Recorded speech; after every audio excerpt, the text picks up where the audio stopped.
नमस्कार, अस्सलामु अलैकुम। लाइव हिंदुस्तान पर आप देख रहे हैं वीडियो शो दीन दुनिया। मैं हूं इमरान खान।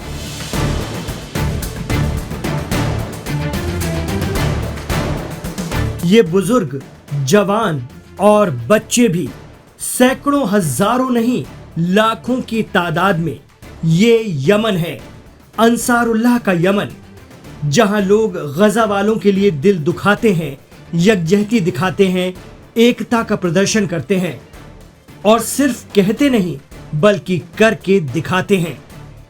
जिस तरह के हालात इस वक्त इस्राइल ने गजा में बना दिए हैं, उसके मुकाबले के लिए अगर कोई सीधे मैदान में है तो वो सिर्फ यमन है। यमन के हूती जंगजुओं या अंसारुल्लाह ने फिर दावा किया है कि उन्होंने इस्राइल की राजधानी तेल अवीव के करीब बेन गुरियन इंटरनेशनल एयरपोर्ट पर फिर मिसाइल बरसाई हैं। यमन की अंसारुल्लाह फौज के तर्जुमान या प्रवक्ता यहया सारी मीडिया से रूबरू हुए और दावा किया कि गजा में इस्राइल के जरिए सताए जा रहे फिलिस्तीनियों और फिलिस्तीन की आज़ादी के लिए लड़ रहे लोगों के समर्थन में यमनी आर्म फोर्सेस ने फिलिस्तीन 2 यानी पैलेस्टाइन 2 हाइपरसोनिक मिसाइल के साथ इस्राइली कब्जे वाले जाफा इलाके में बेन गुरियन एयरपोर्ट को टारगेट करते हुए एक फौजी ऑपरेशन अंजाम दिया है। यहया सारी का दावा है कि इस ऑपरेशन ने अपना लक्ष्य हासिल कर लिया है। हवाई अड्डे में उड़ानें रुक गई हैं। इतना ही नहीं, यमनी आर्म फोर्सेस दुश्मन के जवाब पर भी नजर रखे हुए हैं, लगातार निगरानी कर रही हैं। Aim right, achieve big. At KR Mangalam University, we provide you the platform to turn your dreams into reality. At KR Mangalam University.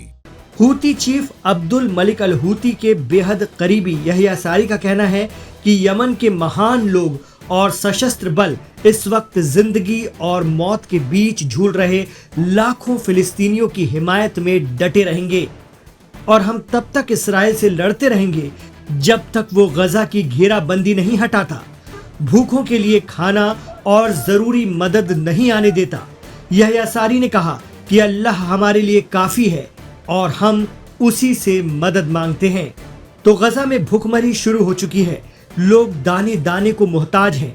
हालात ये हैं कि खाना और दूध न मिलने से मासूम बच्चे दम तोड़ रहे हैं।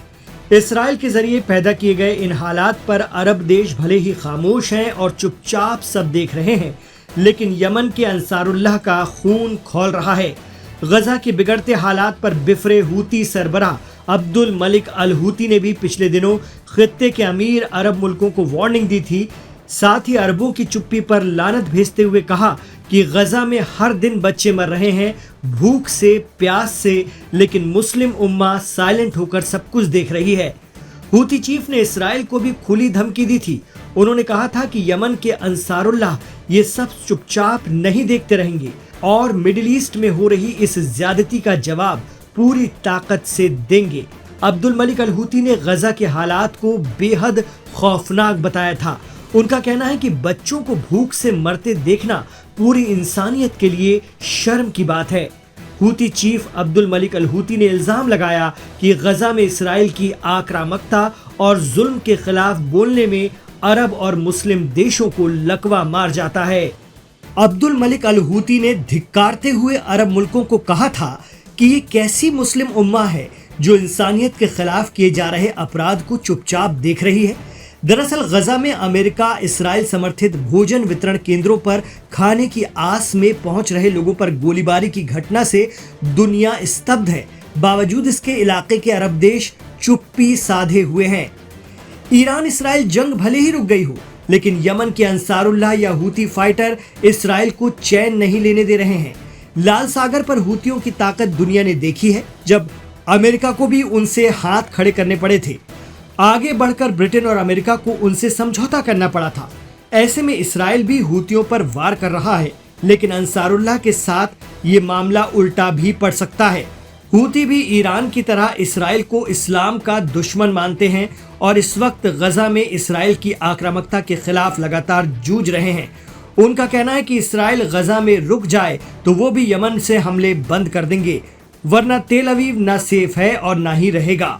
आरोप लगता है कि हूती ईरान के प्रॉक्सी वॉर के प्रमुख हथियार हैं। इसी साल मार्च में जब अमेरिका ने लाल सागर और अदन की खाड़ी में हूतियों पर हमले किए थे, जवाबी कार्रवाई होने पर अमेरिकी राष्ट्रपति डोनाल्ड ट्रंप ने ये माना था कि हूतियों को ईरान से ताकत मिल रही है। ट्रंप की इस टिप्पणी के बाद ये बहस बढ़ गई थी कि आखिर हूती ईरान की नीतियों पर किस हद तक काम करते हैं, जबकि ईरान कहता रहा है कि वो यमन के अंसारुल्लाह को सिर्फ नैतिक समर्थन देता है। यमन एक खुद मुख्तार मुल्क है और वहां की अंसारुल्लाह हुकूमत अपना स्टैंड खुद तय करती है। तो अंसारुल्लाह की हिमायत में उमड़ पड़ते हैं यमन में लोग और ये तादाद और जोश बताता है कि यमन की आवाम भी अपनी फोर्स की तरह पीछे नहीं हटेगी, क्योंकि इस वक्त गजा को ऐसे ही जज्बे की जरूरत है। इस वक्त गजा में हालात ये हैं कि आसमान से खाना गिर रहा है तो उसे लूटने के चक्कर में किन्हीं हाथों में अनाज की बोरियां होती हैं तो किन्हीं हाथों में अपने ही जख्मी साथी। लेकिन क्या करें, भूखे कैसे मरे, खुद सह लें पर बच्चों को भूख से बिलखते कैसे देखें।